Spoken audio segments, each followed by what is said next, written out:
Arab sudah kaya raya, sekarang apa belum? Sepakat semuanya? Dulu pernah Arab kaya, tapi nggak sampai ke tingkat berlomba-lomba membangun gedung-gedung tinggi pencakar langit. Itu hanya terjadi di zaman now. Ya.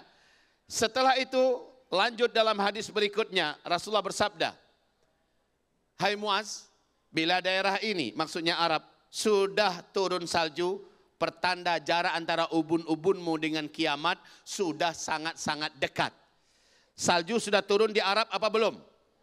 Sejak 2009 salju turun di Arab sampai hari ini di Tabuk dan sampai merambah ke Madinah dan Mekah malah sesekali terus turun setiap tahun. Masya Allah. Kemudian berikutnya, Arab kembali jahiliyah, sudah apa belum? Putra mahkota Arab Saudi, ini yang paling terakhir jahiliyah adalah Arab Saudi, Pak. Kenapa? Kalau Arab-Arab yang lain udah lama jahiliyah. Yang paling terakhir baru nyusul jahiliyah adalah Arab Saudi. Tahun 2017, Pangeran putra mahkota Muhammad bin Salman melakukan kudeta. Sehingga putra mahkota resmi dicomot dari tempatnya, dia menggantikan posisinya, Pangeran Naif. Ya. Sejak itu Muhammad bin Salman menghapuskan syariat Islam di Arab Saudi. Lalu pernyataan resminya di depan televisi, saya menolak. Semua hadis-hadis sahih dari Nabi Muhammad saya tolak.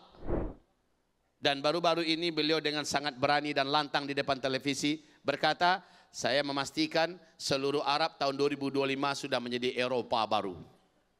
Semua yang ada di Eropa, kalian tak perlu lagi cari ke Eropa. Sudah ada di sini. Kalian mau apa? Mau pelacur, mau perjudian, mau minuman keras, mau apa saja, sudah kita siapkan.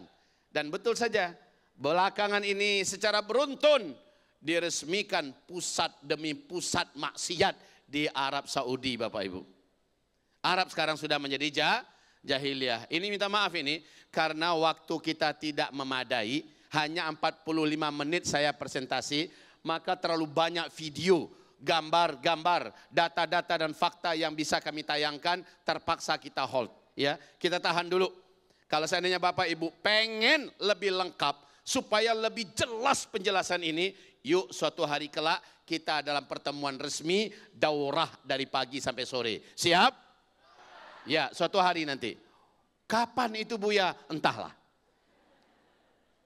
Tunggu saja waktunya, akan ada pengumumannya. Baik, turun salju di Arab, Arab menjadi jahiliyah sudah terjadi semua. Berikutnya berdirinya Emirat Islamiyah. Kembali ke 5 fase, coba lihat 5 fase sebentar. Emirat Islamiyah ini apaan? Lihat ini. Ini di fase keempat, Islam tidak memimpin. Fase pertama, kedua, ketiga, dan kelima, Islam menjalankan syariat Islam. Seluruh dunia tunduk dan takluk dalam rahmat Islam. Tapi di fase keempat tidak ada. Namun tetap berdiri Emirat Islamiyah yang menjalankan syariat Islam 100% dan tidak ada yang berani mengganggunya. Pertanyaan, wahai Bapak Ibu, kira-kira di manakah Emirat Islamiyah yang dimaksud Nabi di akhir zaman ini? Di manakah dia? Jawabannya adalah Afghanistan. Oke, Nabi menyebutkan Emirat Islamiyahnya, tapi tidak menyebutkan negaranya. Namun yang terjadi faktanya adalah di Afghanistan. Baik, saya cerita dulu. Tanggal 3 Maret 1924, runtuh khilafah Islamiyah. Sejak itu tidak ada lagi yang mampu mendirikan dan membalikkan khilafah. Tidak ada, sampai hari ini tidak ada. Tapi sudah ada upaya-upaya mendirikan negara-negara Islam. Emirat-Emirat Islamiyah gagal semua.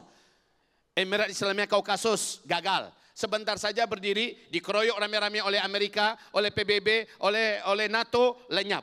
Kemudian berdiri lagi, Emirat Islamiyah Mali juga diserang rame-rame, gagal.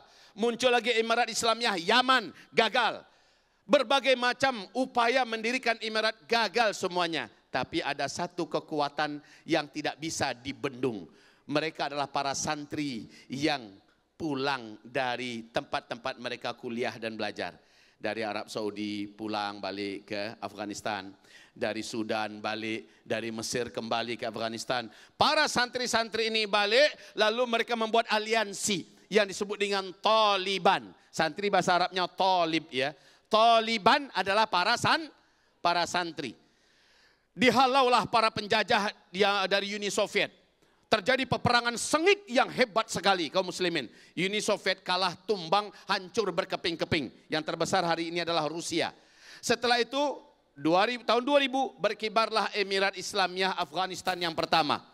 Hanya 3 tahun saja Amerika, PBB dan NATO berusaha untuk mengeroyok kembali. Seluruhnya mengerahkan semua apa yang mereka miliki. Akhirnya tumbanglah Emirat Islamiyah Afghanistan, tapi perlawanan berlanjut. 20 tahun Bapak Ibu, 20 tahun kaum muslimin, perang hebat antara pasukan santri melawan superpower dunia sebelah barat.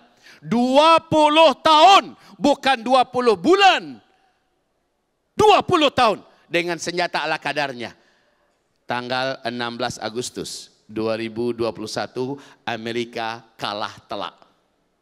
Seluruh negara-negara besar Eropa, Perancis, Jerman, Inggris, Belanda, semuanya kalah. NATO takluk dan mereka dipaksa keluar dalam keadaan hina. Mereka hanya boleh bawa ransel. Seluruh televisi dunia menyaksikan, termasuk kita. 16 Agustus 2021. Saya masih ingat sehari sebelum kita 17 Agustusan ya. Keluar dalam keadaan tertunduk, lemas ya, malu, diusir habis-habisan Pak. Sejak itu sampai hari ini Emirat Islamiyah berdiri menjalankan syariat Islam dan dirubahlah bentuk dan wajahnya menjadi jauh lebih jernih, jauh lebih lembut, jauh lebih santun, jauh lebih indah, dan bahkan Afghan kembali bangkit mewujudkan sebagai calon superpower berikutnya insya-Allah taala. Coba kita kembali kepada hadis yang ini tadi. Fase keempat tadi. Setelah itu apa yang terjadi? Setelah ini berdirinya Emirat Islamiyah, jihad dan ribat di Askelon, Palestina. Askelon, Palestina. Tolong dibuka peta Gaza. Saya mau kasih lihat kepada Bapak Ibu, yang mana yang Askelon atau Askolan. Peta Gaza. Hadirin, ini adalah Palestina kita yang tercinta. Ini Palestina, ya. Ini Syria, Yordania, ini Laut Mediterania, ini Eropa, semua di sini Eropa. Oke, ini Laut Mati. Yang mana yang Askalan, ini dia, Askolan dari sini dan jalur Gaza. Ini jalur Gaza ya. Para ulama mengatakan Askelon ini sesungguhnya adalah seluruh jalur Gaza adalah Askelon. Oke.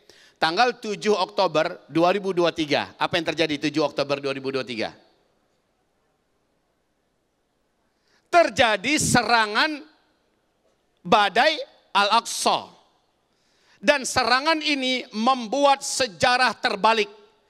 Membuat dunia harus mengakui bahwa para pejuang yang ada di sini luar biasa. Demi Allah, kalau tidak ada Allah, tidak akan mampu terwujudnya serangan itu. Lalu Benyamin Netanyahu, jangan sebut Netanyahu, Netanyahu, berkata, wah ini kami akan serang darat. 1 minggu selesai. Sampai sekarang malah mereka yang bocor dan menceret. Sampai hari ini peperangan berlanjut atas nama militer. Hamas dan para mujahidin lainnya ada di atas angin. Amerika mengakui, Inggris mengakui, Jerman mengakui, Prancis mengakui, dunia barat mengakui kemenangan peperangan ini ada di tangan para pejuang kemerdekaan Palestina. Takbir! Takbir! Takbir! Coba Amerika udah keroyokan, udah bantu Israel habis-habisan. Begitu juga semua negara NATO kecuali Turki. Sudah nolong habis-habisan. Masih keok Israel. Allahu Akbar. Nah Israel dibalik keputusasaannya karena tak sanggup face to face berhadapan-hadapan dengan para pejuang. Mereka akhirnya mengerahkan tenaga-tenaga dan militer mereka yang ada ke rakyat sipil yang tidak bersenjata. Maka ini Rafah ya. Yang paling dilema sekarang itu adalah kota Rafah. Semua pengungsi yang jumlahnya lebih 1 juta ngumpul semua di Rafah. Dalam waktu dekat Benyamin Netanyahu akan memastikan ini diserang habis-habisan. Dan ini akan menimbulkan korban yang maha mengerikan ke depan. Genosida. Semoga Allah berikan jalan keluar. Bagaimana ini bisa dilindungi dan diselamatkan. Amin. Mudah-mudahan doa kita tadi dan doa-doa kita berikutnya akan memiliki andil besar untuk menjaga saudara kita. Amin. Jadi kita kembali. Kaum muslimin yang kami muliakan, kata Rasulullah, akan terjadi perang hebat di akhir zaman. Dan itu adalah perang kemenangan bagi Palestina. Namanya jihad dan ribat Asqalan. Lalu apa kata Abu Ubaidah? Ibu kenal dengan Abu Ubaidah, Bu? Enggak kenal? Tapi dengar namanya ya? Oke, sama. Saya juga begitu. Kenal namanya dan menjadi idola dunia hari ini, Pak. Bahkan anak-anak non-muslim di luar negeri sana mengidolakan. Para penyanyi dan artis-artis mengidolakan Abu Ubaidah. Siapa nih orang? Figur dan lambang perlawanan untuk penjajahan yang disirnakan. Beliau berkata, saat ini adalah perang dan jihad Asqalan.